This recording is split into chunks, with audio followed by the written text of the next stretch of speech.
அனைத்து விவசாயிகளுக்கும் வணக்கம். என்னென்னு கேட்டிங்கன்னா, விவசாயிகளின் அழிவும் கார்ப்பரேட் கம்பெனிகளின் வளர்ச்சியும்னு சொல்லலாம். என்னென்னு கேட்டிங்கன்னா பாருங்கள், சோளம் இது வந்து 10 ஏக்கர் 11 ஏக்கர் நிலம். இது வந்து டோட்டலாக வந்து 11 ஏக்கர் நிலம். 11 ஏக்கர் நிலத்தில் வந்து போட்டிருக்கேன், சோளம் போட்டிருக்கேன். எல்லா நிலமும் இப்படி தான் இருக்குது. அதே பாருங்கள், இது வேற ஒருத்தரோட நிலம். சோளம் பார்த்திங்கன்னா எப்படி இருக்குது அப்படின்ட்டு. இதில் என்னடா விவசாயிகளின் அழிச்சியும் கார்ப்பரேட் கம்பெனிகளின் வளர்ச்சியும் ஏன் சொல்கிறேன் அப்படின்னா, எந்தவித கார்ப்பரேட் கம்பெனியும் வந்து விதை கொடுக்குற எந்த நிறுவனமே வந்து நீங்கள் இந்த விதையை போடுங்க, நாங்கள் வந்து விதை முளைச்சாலும் சரி முளைக்கலனாலும் சரி எந்த விதையும் நாங்கள் வந்து ஒரு மானியமோ இல்லை நிவாரணமோ நாங்கள் முளைச்சா நிவாரணம் கொடுக்குறோம், இல்லை முளைக்கலாம் நிவாரணம் கொடுக்குறோம், அழிஞ்சா நிவாரணம் கூட எந்த கம்பெனி வந்து இது கொடுக்குறதில்ல. ஒட்டுமொத்த இதுவுமே வந்து இப்படி தான் கார்ப்பரேட் கம்பெனி இந்த இதை போடுங்க, இந்த மண்ணுக்கு இது நல்லா வரும் அப்படின்னு எந்த இது சொல்கிறதில்ல. ஒட்டுமொத்தமாக நீங்கள் வந்து இந்த சோளத்தை போடுங்க, எங்களுக்கு வந்து கருது நல்லா ஒரு அடி நீளம் வளரும், ஒரு அடி அகலம் வளரும் அப்படின்னு சொல்கிறாங்க. எடை வந்து அதிகமாக வரும், மகசூல் அதிகமாக வரும், நீங்கள் இந்த சோளத்தை போடுங்க. எல்லா கம்பெனியுமே ஒரு 10 வருஷத்துக்கு முன்னாடி பார்த்தீங்கன்னா ஒரே ஒரு கம்பெனி மட்டும்தான் வந்து சோள கம்பெனி வந்து ஒரே ஒரு கம்பெனி மட்டும் தான் வந்துச்சு. அதுவும் பாக்கெட் 5 கிலோ பாக்கெட்டு 500 அப்படி ரேஞ்சில் தான் இருந்துச்சு. அடுத்த ஒரு குறிப்பிட்ட காலத்தில் அசூர வளர்ச்சின்னு சொல்லலாம். பல கம்பெனி சோள கம்பெனி பார்த்தீங்கன்னா ஒரு 10-15 கம்பெனிக்கு மேலே புதுசாக வருஷத்துக்கு 2 கம்பெனி 3 கம்பெனி 4 கம்பெனி 5 கம்பெனின்னு வருஷத்துக்கு ஒரு புதுசாக வந்து பிராண்டடாக வருது, புது கம்பெனி பேரில் வருது சோளம். ஒன்றும் வந்து என்ன இதுன்னு போட மக்களே குழம்பிட்டாங்க. விவசாய மக்கள் வந்து நிறைய குழம்பிட்டாங்க. ஆசைன்னு சொல்கிறத விட அவங்களுக்கு ஒரு ஆர்வம். சரி, இப்போ போட்டால் நம்மளுக்கு வேலை கம்மியாக இருக்குது, சீக்கிரம் நம்ம மகசூல் தானே கொஞ்சம் இது பார்க்கலாம். ஏன்னா விவசாயியை பொறுத்த வரைக்கும் 10,000 செலவு பண்ணுறோம், நம்மளுக்கு 20,000 கிடைக்கும். அதுவும் வந்து இயற்கை மூலியமாக நம்மளுக்கு எதுவும் நல்ல இதாக இருந்தால் தான். முன்ன வந்து சோளம் ஒரு 10 வருஷத்துக்கு முன்னாடிலாம் போட்டிங்கன்னா மழையும் தாங்குச்சு, வெயிலையும் தாங்குச்சு, பிரச்சனைலாம் உரம் கம்மியாக தான் போடுவாங்க, அதே மாதிரி நல்லா விளைச்சலும் கொடுத்துச்சு. இப்போ அப்படி இல்லை. ஒட்டு மொத்தமாக என்னன்னு கேட்டிங்கன்னா, இந்த 10 ஏக்கர் காட்டுக்கும் உழவு கணக்கு பார்த்தீங்க, உழவு கணக்கு பார்க்கலாம். அடுத்து வந்து உரம் இப்போ 40-30 மூட்டை போட்டிருக்காங்க. ஒரு பாக்கெட் வந்து அரை ஏக்கருக்குனாலும் 11 ஏக்கருக்கும் பார்த்தீங்கன்னா அவங்க வந்து 22 பாக்கெட் 24 பாக்கெட் போட்டிருக்காங்க. ஒரு பாக்கெட் வந்து 1500 கம்மி கிடையாது இன்னைய சூழ்நிலைக்கு. 1500 அவருக்கு நட்டம் வந்து பார்த்தீங்கன்னா 11 பாக்கெட்டுக்கும் ஒரு அமௌண்ட் வந்துருச்சு. அதுவே ஒரு 30,000 முன்ன அப்படின்னா வந்துருச்சு. 30,000 11 பாக்கெட்டுக்கும் வந்துருச்சு. ஒரு ஆவரேஜாக ஒரு 25,000 வந்துருச்சு. அடுத்து வந்து உரம் ஒரு மூட்டை வந்து 1,700. அதுவும் வந்து ஒரு 30 மூட்டை போட்டிருக்காரு. அதுவும் வந்து ஒரு 37 17 21 50 55,000 முன்ன பண்ண வந்துருச்சு. அப்புறம் உழவு, அடுத்து உழவு கணக்கு பார்த்தாலும் அவருக்கு வந்து ஒரு 30,000 முன்ன பண்ண வந்துருச்சு. அடுத்து வந்து ஊன்ற செலவு எல்லாம் கணக்கு பண்ணாலும் இவர் செலவு மட்டுமே ஆக மொத்தம் ஒரு 1,00,000 மேலே செலவு வந்துருச்சு. ஆனால் அவர் போட்ட இது என்னென்னு கேட்டிங்கன்னா சோளம் இப்படி தாங்க. ஒட்டுமொத்த 11 ஏக்கருமே சோளம் இப்படி தான் இருக்குது. எந்த வித பிரயோஜனமும் கிடையாது. இதில் விவசாயிகள் பண்ணுற தப்பு என்னென்னு கேட்டிங்கன்னா, நம்ம மண்ணுக்கு என்ன விளைச்சல் வருமோ அதை பயன்படுத்தணும். இன்னொரு மண்ணில் வந்து போடுறாங்க, அங்கே வந்து இப்போ வடநாட்டெலாம் வந்து சோளம் போடுறாங்கன்னா அங்கே மண் தன்மையாக வேறையாக இருக்கும். ஒருவேளை இந்த சோளம் வந்து அந்த மண்ணுக்கு நல்லபடியாக வளர்கிறதுக்கு வாய்ப்பு இருக்குது. இங்கே என்ன விளையுமோ நம்ம மண்ணை பரிசோதனை செஞ்சு அதுக்கு தகுந்தாப்புல நம்ம பயிர் பண்ணணும். நம்ம அந்த விவசாயிகள் அந்த இதை பண்ணுறதே கிடையாது. எப்படி விவசாயிகள் அதை வந்து பண்ணுறதே பாருங்கள். இது வந்து வேறு வயல் இன்னொருத்தர், இவர் இருந்தால் 3 ஏக்கர் காடு. ஸ்டார்டிங்கில் ஒரு 4 வருஷத்துக்கு முன்னாடி சோளம் போட்டார். இதில் வந்து ஒரு 40 மூட்டை அடித்தாருங்க. இந்த வருஷம் 20 மூட்டை வருதுங்கிறது சந்தேகம்தான். ஏன்னா பாதி காடு தான் நல்லா இருக்குது, பாதி காடை கூட நல்லா இல்லை. ஒட்டுமொத்த ஒரு முக்கால்வாசி காடு இப்படி தான் இருக்குது. ஒரு காடு ஃபுல்லாகவே இதே விதமாக பிராண்டட் சோளம் வாங்குகிறோம், எல்லாம் பண்ணுறோம்.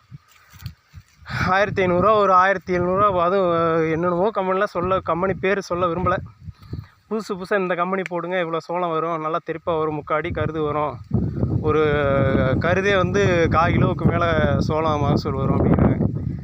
ஒட்டு மொத்தமாக பார்த்தீங்கன்னா அப்படிலாம் வாய்ப்பே கிடையாதுங்க. பாருங்க. இதெல்லாம் வந்து இப்படிலாம் இருந்துச்சுன்னா விவசாயிகள் வந்து ஏன் தற்கொலை பண்ணிக்க மாட்டான், ஏன் மருந்து குடிக்க மாட்டான், ஏன் வந்து நாண்டுட்டு சாகாமல் இருக்க மாட்டான் சொல்லுங்கள்.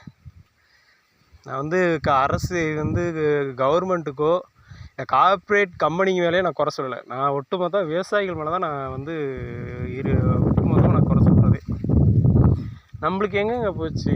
ஒட்டுமொத்தமாக விவசாயிகளுக்கு மேலே தான் நான் குறை சொல்லுவேன். நம்மளுக்கு எங்கே போச்சு மூளை? நம்ம மண்ணுக்கு ஆரம்பத்தில் அந்த காடெல்லாம் வந்து என்னென்னு கேட்டால் வரவு போட்டிருந்தாங்க, கொத்தமல்லி வச்சாங்க, கம்பு விதைச்சாங்க, புழுதிகார நெல் வச்சாங்க, மூட்டை மூட்டை அடித்தாங்க. இது நான் கேள்விப்பட்டிருக்கேன். ஏன்னா எனக்கும் தெரிஞ்ச இதெல்லாம் தான் பருத்திலாம் போடுவாங்க. நானே எங்கள் வீட்டிலே வந்து இதெல்லாம் போட்டிருக்கோம், புழுதிகார நெல்லாம் போட்டிருக்கோம். அடித்து ஆள் உயரம் நிற்கும், ஆளே உள்ளே போனாலும் தெரியாது, அந்தளவுக்கு நெல் விளைஞ்ச நிலம் தான் இது. இன்றைக்கி பார்த்தீங்கன்னா அந்த விவசாயி சுத்தமாக எந்த இது இல்லாமல் அப்படியே பாருங்கள் பங்கலாகவே கிடக்கு, மானாவாரியாக கிடக்கு. அதெல்லாம் பாதி போட்டிருக்காரு, அது எல்லாமே மழையில் இது பண்ணி அழிஞ்சிருச்சு. இதுவும் அப்படியே தான். ஆரம்பத்தில் என்னென்னு கேட்டிங்கன்னா ஆடி கடைசியில் போட்ட ஒரு மழை பெஞ்சு அடுத்த மழை பத்தலை, ஒட்டுமொத்தமாக அழிச்சார். அடுத்து ஆவணி கடைசியில் போட்டார். ஒட்டுமொத்தம் 2 தடவை போட்டிருக்காரு. அவர் காட்டுக்கே வந்து 2 தடவை போட்டிருக்காரு. சோளம் வந்து ஒரு தடவை உரத்தோடு போட்டு ட்ரக்கை விட்டு ட்ரக்லேயே விதை உண்ணிட்டார். அடுத்து பார்த்திங்கன்னா மழை பத்தாமல் இருக்கு. நல்லா பாதி காவாசி தான் முளைஞ்சி, முக்கால்வாசி முளைக்கலை. ஒரு 3 பங்கு முளைக்கலை, 1 பங்கு தான் முளைச்சிருந்ததுன்னு சொல்லிட்டு மறுபடியும் உழவு ஓட்டிட்டு மறுபடியும் ஒரு மழையை நம்பி போட்டும் ஒரு பிரயோஜனம் இல்லை. அவருக்கு டபுள் செலவுங்க, இந்த வயல் காட்டுக்கிறதுக்கு டபுள் செலவு. இப்படி தான் விவசாயிகளின் நிலைமையே தான். விவசாயம் செய்கிறோம் ஒரு சில பேர்லாம் இப்போ சொல்கிறாங்க விவசாயமா ஆஹா ஓஹோ, வாய்ப்பே கிடையாதுங்க.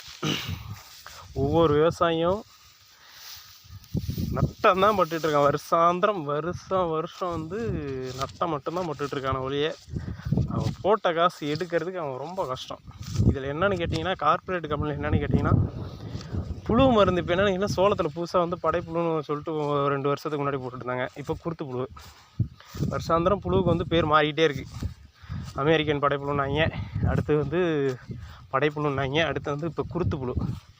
2 மருந்து அடித்தா தான் நீங்கள் போய் மருந்து கடையில் போய் கேட்டிங்கன்னா இந்த மருந்து நீங்கள் சோளம் ஊனி எத்தனை நாள் ஆகுது? 10 நாளில் நீங்கள் ஒரு மருந்து அடிச்சிருக்கணும். அடித்தா தான் சோளம் வரும். அடுத்து 5 நாள் 10 நாள் முடிஞ்சு அடுத்து 30ஆவது நாள் ஒரு மருந்து அடிக்கணும், அப்போ தான் சோளம் வரும் அப்படின்றாங்க. அடுத்து வந்து கருது வந்து பூட்டை வரப்போ ஒரு மருந்து அடித்தே ஆகணும், அப்போ தான் புழு திங்காது இப்படின்னு சொல்லிங்க விவசாயிகள் வந்து என்னென்னு கேட்டிங்கன்னா அவங்க மருந்துக்கு அடிக்டாகவே ஆகிட்டாங்க. ஒரு மருந்து ஒரு ஏக்கருக்கு நீங்கள் மருந்து ஆகிட்டா ஒரு மருந்துக்கு 5000 6000 செலவு. அந்த 5000 6000 போட்டால் தான் அந்த மருந்து வந்து அடிக்கிறது. அப்புறம் அடிக்கிற கூலி எல்லா இதுவும் பார்க்க போனால் விவசாயி கடைசியில் ஒரு மிச்சம் கூட கிடையாதுங்க. சோளம் வந்து நல்லா விளைஞ்சிருச்சுன்னா போச்சு, விளையில அப்படின்னா 10 பைசா பிரயோஜனம் இல்லை. விவசாயிகள் ரொம்ப கஷ்டமாக இருக்குது. பாருங்க, இதில் புல்லு தான் நல்லா நிறைய புல்லு தான் ஏறி இருக்குது. அம்மஞ்சளிக்கு பிரயோஜனம் இல்லை, இவ்வளோ காடு அம்மஞ்சளிக்கு பிரயோஜனம் இல்லை. சரி, ஓகே. இவ்வளோ பிரச்சனைக்கு காரணம் யார்? கவர்மெண்ட்டாக இல்லை, மருந்து கம்பெனிக்காரனா இல்லை, விதை கம்பெனிக்காரனா இல்லை.